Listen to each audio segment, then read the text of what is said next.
ಅದು ಬನ್ನೂರು ಕುರಿ ಅಂತೆಲ್ಲ ಬಂಡೂರು ಕುರಿ ಅಂತ ಹೆಸರಿರೋದು. ನಾಟಿ ಕೋಳಿ ಕುರ್ಮನ ಇದು ಎಷ್ಟು ಕೆಜಿ ಅಲ್ಲಿ ಕುರಿ ಮಾಂಸ ಮಾಡ್ತಾರೆ? ಯಾವ್ದಣ್ಣ? ಕುರಿ ಮಾಂಸ ಮಾಡ್ತಾರೆ, ಮತ್ತೆ ವಾದದ ಮಾಂಸ ಮಾಡ್ತಾರೆ. ನಿಮ್ಗೆ ಯಾವ್ದು ಬೇಕಾದ್ರೂ ಕೊಡ್ತಾರೆ. ಮಟನ್ ಕುರ್ಮನ ಇನ್ನು ಬೋಟ್ ಇವಾಗ ರೆಡಿ ಆಗ್ತಾ ಇದೆ.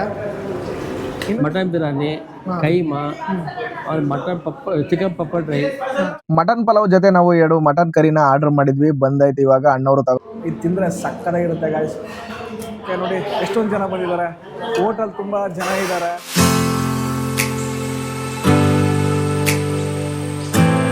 ಹಾಯ್ ನಮಸ್ಕಾರ, ಹೇಗಿದ್ದೀರಾ? Welcome back to my YouTube channel guys. ಯಾರು ಫಸ್ಟ್ ಟೈಮ್ ಬಂದು ನಮ್ಮ ಈ ಚಾನಲಲ್ಲಿ ಈ ವಿಡಿಯೋ ನೋಡ್ತಾ ಇದ್ದಾರೆ ಅವರು ಪ್ಲೀಸ್ ಸಬ್ಸ್ಕ್ರೈಬ್ ಮಾಡಿ ಅಂತ ಹೇಳ್ತಾ ಈ ವಿಡಿಯೋನ ಇಲ್ಲಿಂದ ಸ್ಟಾರ್ಟ್ ಮಾಡೋಣ ಗಾಯ್ಸ್. ನಾವು ಇವತ್ತು ಏನ್ ಕಂಟೆಂಟ್ ಮಾಡಕ್ ಬಂದಿದೀವಿ ಅಂದ್ರೆ ಬನ್ನೂರು ಟಗರು ಮರಿ ಮಾಂಸನ ತಿನ್ನಕ್ಕೆ ಅಂತ ಬಂದಿದೀವಿ. ಶಿಷ್ಯ ತಪ್ಪಾಗಿ ಹೇಳ್ಬೇಡ ಕಣ, ಅದು ಬನ್ನೂರು ಕುರಿ ಅಂತೆಲ್ಲ ಬಂಡೂರು ಕುರಿ ಅಂತ ಹೆಸರಿರೋದು. ಆದ್ರೆ ಆಡು ಭಾಷೆಯಲ್ಲಿ ಬನ್ನೂರು ಅಂದ್ಬಿಟ್ಟು ಎಲ್ರಿಗೂ ಬಂದ್ಬಿಟ್ಟಿದೆ. ಅದಕ್ಕೆ ಇವಾಗ ನಾವು ಏನಾದ್ರೂ ಅನ್ಕೊಳ್ಳಿ ಸರಿನಾ, ಬನ್ನೂರು ಕುರಿ ಅಂತಾನೆ ಮೆನ್ಷನ್ ಆಗೋದು ನಮ್ಗೆ. ಅದಕ್ಕೆ ಇವಾಗ ಬನ್ನೂರ್ಗೆ ಹೋಗಿ ಬನ್ನೂರು ಕುರಿನ ಟೇಸ್ಟ್ ಮಾಡೋಣ ಗುರು.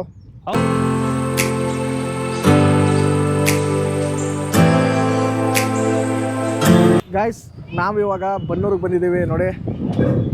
ಇವಾಗ ಬನ್ನೂರು ಸರ್ಕಲ್ ಇದ್ದೀವಿ. ಇಲ್ಲಿಂದ ಇವಾಗ ನಮಗೆ ಯಾವ ಹೋಟ್ಲು ಅನ್ನೋದು ನಮಗೆ ಗೊತ್ತಿಲ್ಲ ಗುರು, ಎಲ್ಲಿ ಸಿಗುತ್ತೆ ಕುರಿ ಮಾಂಸ ಅನ್ನೋದು. ಅದನ್ನ ಯಾರನ್ನಾದ್ರೂ ಕೇಳ್ಕೊಂಡು ಇವಾಗ ಹುಡ್ಕೊಂಡು ಹೋಗೋಣ. ಹುಡುಕ್ಬೇಕು ಇವಾಗ ಎಲ್ಲಿದೆ ಅಂತ ಹುಡುಕಿ ಎಕ್ಸ್ಪ್ಲೋರ್ ಮಾಡೋಣ. ಗೈಸ್, ಇಲ್ಲೊಬ್ರು ಅಣ್ಣವ್ರು ಇದ್ರು, ಇಲ್ಲಿ ಎಲ್ಲಿ ಚೆನ್ನಾಗಿ ಸಿಗುತ್ತೆ ಹೋಟೆಲ್ ಅಂತ ಕೇಳಿದ್ವಿ. ಅದಕ್ಕೆ ಅವರು ಏನಂದ್ರೆ ಮುಂದೆ ಎಲ್ಲಿ ಹೇಳೋಣ, ರಾಮಸ್ವಾಮಿ ಹೋಟ್ಲು ಬಂಕಿ ಎದುರುಗಡೆ ಚೆನ್ನಾಗಿದೆ ಅಣ್ಣ. ಅಲ್ಲಿ ಕುರಿ ಮಾಂಸ ಮಾಡ್ತಾರೆ. ಯಾವ್ದಣ್ಣ? ಕುರಿ ಮಾಂಸ ಮಾಡ್ತಾರೆ, ಮತ್ತೆ ವಾದದ ಮಾಂಸ ಮಾಡ್ತಾರೆ. ನಿಮ್ಗೆ ಯಾವ್ದು ಬೇಕಾದ್ರೂ ಕೊಡ್ತಾರೆ. ಹೌದಣ್ಣ. ನಾವಿವಾಗ ಬಂದಿದ್ದೀವಿ ರಾಮಸ್ವಾಮಿ ಬನ್ನೂರು ಮಿಲ್ಟ್ರಿ ಹೋಟೆಲ್ಗೆ.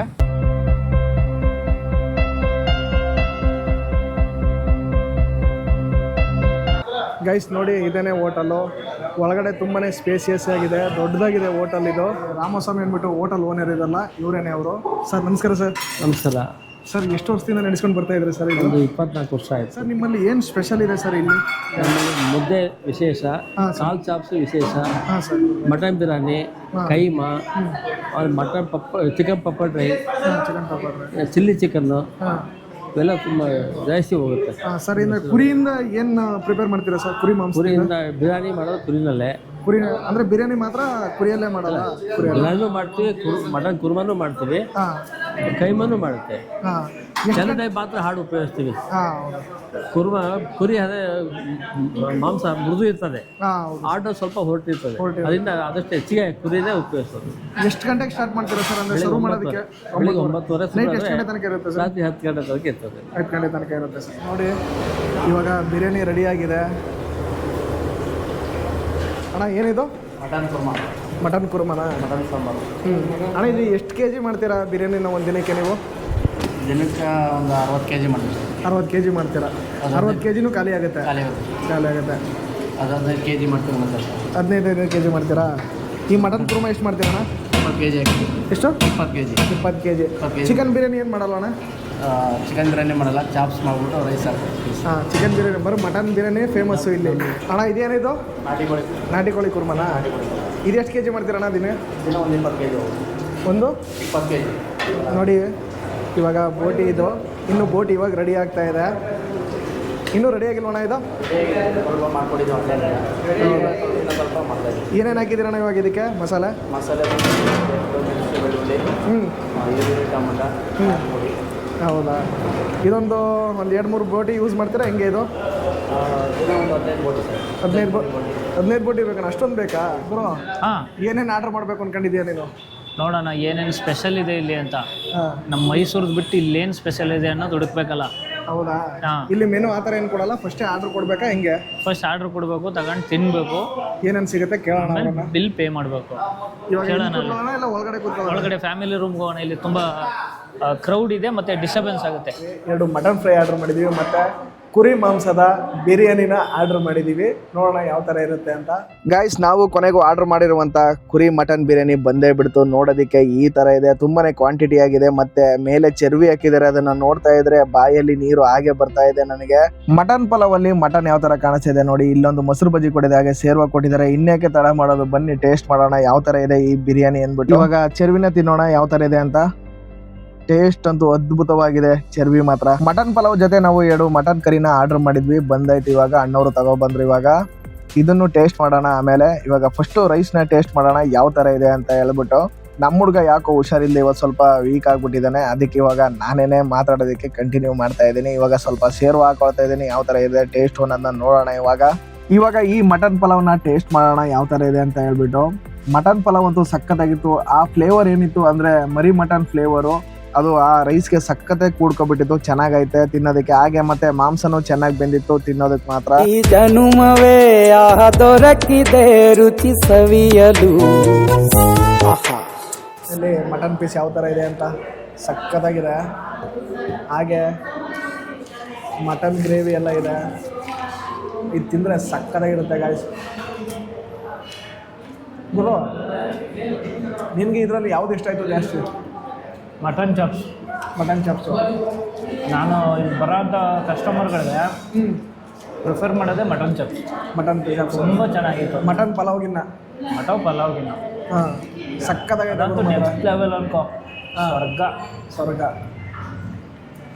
ತಿನ್ನೋದಕ್ಕೆ ಸಖತ್ತಾಗೈತೆ ನೋಡಿ ಗೈಸ್. ಬಿರಿಯಾನಿ ರೈಸ್ ಅಂತೂ ಅದ್ಭುತವಾಗಿದೆ, ಬಿಡಿ ಬಿಡಿಯಾಗಿದೆ ತಿನ್ನೋದಕ್ಕೆ. ನಮ್ಮ ಹುಡುಗ ಆವಾಗಲೇ ಒಂದು ಆರ್ಡ್ರ್ ಮಾಡಿಬಿಟ್ಟಿದ್ದಾನೆ ಪೆಪ್ಸಿನ. ಏನು ಗುರು? ಪೆಪ್ಸಿ ಏನಕ್ಕೆ ಆರ್ಡ್ರ್ ಮಾಡ್ದಪ್ಪ? ಡೈಜೆಸ್ಟ್ ಆಗಲಿ ಅಂತ. ಹಾಂ, ಒಂದು ರೈಸ್ನ ಗುರು ಒಬ್ಬರು ತಿನ್ನೋದಕ್ಕೆ ಸ್ವಲ್ಪ ಕಷ್ಟ ಆಗುತ್ತೆ ಗುರು. ಇವಾಗ ಏನು ಮಾಡ್ತಾಯಿದ್ದೀವಿ ನೋಡಿ, ಮೊಸರು ಹಾಕ್ಕೊಳ್ತಾ ಇದ್ದೀನಿ. ಸ್ವಲ್ಪ ಮೊಸರು ಹಾಕ್ಕೊಂಡು ಇವಾಗ ತಿಂತೀನಿ. ಯಾವ ಥರ ಟೇಸ್ಟ್ ಬರುತ್ತೆ ನೋಡೋಣ. ಇವಾಗ ಒಬ್ಬರು ಸಪ್ಲೈಯರ್ ಬಂದಿದ್ದರು, ಅವರನ್ನೇ ಕೇಳಿದ್ವಿ ನಾವು ಈ ಟೇಸ್ಟ್ ಯಾವ ಥರ ಬರುತ್ತೆ ಅಂತ ಕೇಳೋದಕ್ಕೆ. ಅವ್ರೇನಂತ ಹೇಳಿದ್ರು ಹೇಳೋ? ಅದೇ ಇದು ಓನರ್ ಮಿಸ್ಸಸ್ ಏನೇ ಇದಕ್ಕೆ ಮಸಾಲೆ ಎಲ್ಲ ರೆಡಿ ಮಾಡ್ತಾ ಇರೋದು ಅಂತ. ಅವರನ್ನೇ ರೆಡಿ ಮಾಡೋದಂತೆ. ಈ ಶೇರ್ವಾಪುನ ಮತ್ತು ಈ ಮಟನ್ದು ಏನಿದೆ ಓನ್ ಮಸಾಲನೆಲ್ಲ ಅವರೇ ಹಾಕ್ತಾರಂತೆ. ಸಕ್ಕತ್ತಾಗಿದೆ ಟೇಸ್ಟ್ ಮಾತ್ರ. ಅದರಲ್ಲೂ ಈ ಮಟನ್ದು ಇದೆಯಲ್ಲ, ಒಂಥರ ಗ್ರೇವಿ ಸಕ್ಕತ್ತಾಗೈತೆ. ಒಂಥರ ಖಾರವಾಗಿ ಚೆನ್ನಾಗಿದೆ. ನೆಕ್ಸ್ಟ್ ಲೆವೆಲ್ ಮಾತ್ರ. ನೀವು ಬಂದು ಇಲ್ಲಿಗೆ ಒಂದ್ಸರಿ ವಿಸಿಟ್ ಮಾಡಿ, ಚೆನ್ನಾಗಿರುತ್ತೆ. ಟೇಸ್ಟ್ ಮಾಡಿ ಯಾವಾಗ ಗೊತ್ತಾಗುತ್ತೆ. ಗೈಸ್, ನಾನು ಹೇಳಿದ್ನಲ್ಲ ಮೇಡಮ್ ಅವರು ಇವರನ್ನೇ ಓನ್ ಪ್ರಿಪೇರ್ ಮಾಡೋದಂತೆ. ಅಂದರೆ ಮಸಾಲೆಗಳನ್ನೆಲ್ಲ ಸ್ವಲ್ಪ ಗ್ರೇವಿ ಇದೆ. ಈ ಗ್ರೇವಿನ ಈ ಬಿರಿಯಾನಿಗೆ ಹಾಕ್ಕೊಂಡ್ರೆ ಯಾವ ಥರ ಇರುತ್ತೆ ಅನ್ನೋದನ್ನ ನೋಡೋಣ. ಚೆನ್ನಾಗೈತೆ ಮಟನ್ ಗ್ರೇವಿಗೆ ನೋಡಿ. ಇವಾಗ ಎಲ್ಲ ಖಾಲಿ ಮಾಡಿಬಿಟ್ಟಿದ್ದೀವಿ ಊಟನ. ಎಲ್ಲ ಖಾಲಿ ಆಗೈತೆ. ಸ್ವಲ್ಪ ಈ ಗ್ರೇವಿಗಳು ಮಾತ್ರ ಇದೆ. ಇವರು ಊಟ ಯಾವ ಥರ ಐತೆ ಗುರು? ತುಂಬ ಚೆನ್ನಾಗಿತ್ತು. ನಾನು ಸ್ಟ್ರಾಂಗ್ ಆಗಿ ರೆಕಮೆಂಡ್ ಮಾಡೋದು ಅಂತಂದರೆ ಮಟನ್ ಯಾವುದದು ಚಾಪ್ಸ್, ಮಟನ್ ಚಾಪ್ಸು ಚೆನ್ನಾಗಿತ್ತು, ಅದ್ಭುತವಾಗಿತ್ತು. ಮಟನ್ ಚಾಪ್ಸ್ ಅಂತೂ ಗೈಸ್ ಸಕ್ಕತ್ತಾಗಿತ್ತು. ಒಂಥರ ಬಾಯಿಗಿಟ್ರೆ ದಪ್ಪ ಪೀಸ್ಗಳು. ಮಟನ್ ಪೀಸ್ಗಳು ನಾನು ನೋಡಿದ್ದೀನಿ, ಬೇರೆ ಕಡೆ ಎಲ್ಲ ಕೊಟ್ಟಿದ್ದಾರೆ, ಸಣ್ಣ ಕೊಡ್ತಾರೆ. ಅಲ್ಲೇ ಇಲ್ಲಂತೂ ಒಂದು ಬಿರಿಯಾನಿಲಿ ಇಲ್ಲಾಂದ್ರೂ 4 ಪೀಸು 5 ಪೀಸ್ ಕೊಟ್ಟರು. 5 ಪೀಸಲ್ಲಿ ದಪ್ಪನೇ ಇತ್ತು. ಸಕ್ಕತ್ತಾಗಿದೆ ತಿನ್ನೋದಕ್ಕೆ ಮಾತ್ರ. ಹೌದೌದು, ಬಾಯಿ ತುಂಬ ಇತ್ತು. ಹಾಗೆ ಮಟನ್ ಪೀಸ್ ಅಂತೂ ಎಳೆಯಾಗಿತ್ತು ಗುರು. ತುಂಬ ಚೆನ್ನಾಗಿತ್ತು ನೋಡೋದಕ್ಕೂ ಮತ್ತು ತಿನ್ನೋದಕ್ಕೂ ಚೆನ್ನಾಗಿತ್ತು. ಕೊನೆಯದಾಗಿ ಇದರ ರಿವ್ಯೂ ಏನಂತ ಹೇಳ್ತೀಯಾ? ಬನ್ನಿ, ಬನ್ನೂರಲ್ಲಿ ಬಂದರೆ ವಿಸಿಟ್ ಮಾಡಿ ಒಂದ್ಸಲ. ಒಂದು ಮಟನ್ ಚಾಪ್ಸ್ ತಿನ್ನಿ, ತುಂಬ ಚೆನ್ನಾಗಿದೆ. ಕೊನೆಯದಾಗಿ ನನ್ನ ರಿವ್ಯೂ ಏನಂತ ಹೇಳಿದ್ರೆ, ಚೆನ್ನಾಗಿತ್ತು ಮಟನ್ ಪಲಾವು. ಮತ್ತು ಕುರಿ ಮಟನ್ನ ನಾವು ತಿನ್ನಬೇಕು ಅಂದ್ಬಿಟ್ಟು ಅಲ್ಲಿಂದ ಇಲ್ಲಿಗೆ ಬಂದಿದ್ದು. ಹತ್ತತ್ರ ಇಲ್ಲಾಂದ್ರೂ ನಾವು ಒಂದು 30 ಕಿಲೋಮೀಟ್ರ್ ಆಗುತ್ತೆ ನಮ್ಮ ಮನೆಯಿಂದ ಈ ಬನ್ನೂರಿಗೆ ಬರೋದಕ್ಕೆ. ಇಲ್ಲಿಗೆ ಬಂದು ಈ ಟೇಸ್ಟ್ನ ಮಾಡಿದ್ದೀವಿ ಗೈಸ್. ನೀವು ಬನ್ನಿ, ಇಲ್ಲಿ ವಿಸಿಟ್ ಮಾಡಿ, ಇಲ್ಲಿನ ಟೇಸ್ಟ್ ಯಾವ ಥರ ಇರುತ್ತೆ ಅಂದ್ಬಿಟ್ಟು ಟೇಸ್ಟ್ ಮಾಡಿ. ಸಖತ್ತಾಗಿರುತ್ತೆ. ನಮಗಂತೂ ಇಷ್ಟ ಆಯಿತು. ಈ ವಿಡಿಯೋ ಏನಾದರೂ ನಿಮ್ಗೆ ಇಷ್ಟ ಆಗಿದೆ ಪ್ಲೀಸ್ ಸಬ್ಸ್ಕ್ರೈಬ್ ಮಾಡಿ, ಲೈಕ್ ಮಾಡಿ, ಶೇರ್ ಮಾಡಿ, ಹಾಗೆ ಬೆಲ್ಲೈಕನ್ ಪ್ರೆಸ್ ಮಾಡಿ ಅಂತ ಹೇಳ್ತಾ ಮತ್ತೊಂದು ಅದ್ಭುತವಾದ ವಿಡಿಯೋ ಜೊತೆ ಸಿಗೋಣ. ಅಲ್ಲಿವರೆಗೂ ನಮಸ್ಕಾರ. ಟೇಸ್ಟು ಚೆನ್ನಾಗಿರೋದಕ್ಕೆ ನೋಡಿ ಎಷ್ಟೊಂದು ಜನ ಬಂದಿದ್ದಾರೆ. ಹೋಟೆಲ್ ತುಂಬ ಜನ ಇದ್ದಾರೆ. ಇವಾಗ ಟೈಮ್ ಬಂದು 1 ಗಂಟೆ ಆಗಿದೆ. ಆವಾಗಲೇ ಇಷ್ಟೊಂದು ಜನ ಬಂದಿದ್ದಾರೆ. ಇನ್ನು 2 ಗಂಟೆ ಮೇಲೆ ಆದರೆ ಇನ್ನೂ ತುಂಬ ಜನ ಬರ್ತಾರೆ. ಬನ್ನೂರಿಗೆ ಬಂದು ರಾಮಸ್ವಾಮಿ ಮಿಲಿಟರಿ ಓಟು ಎಲ್ಲಿದೆ ಅಂತ ಕೇಳಿದ್ರೆ ಯಾರಾದರೂ ಹೇಳ್ತಾರೆ. ಬಂದು ವಿಸಿಟ್ ಮಾಡಿ. ಕೆಳಗಡೆ ಡಿಸ್ಕ್ರಿಪ್ಷನಲ್ಲಿ ಲೊಕೇಶನ್ ಹಾಕಿರ್ತೀನಿ.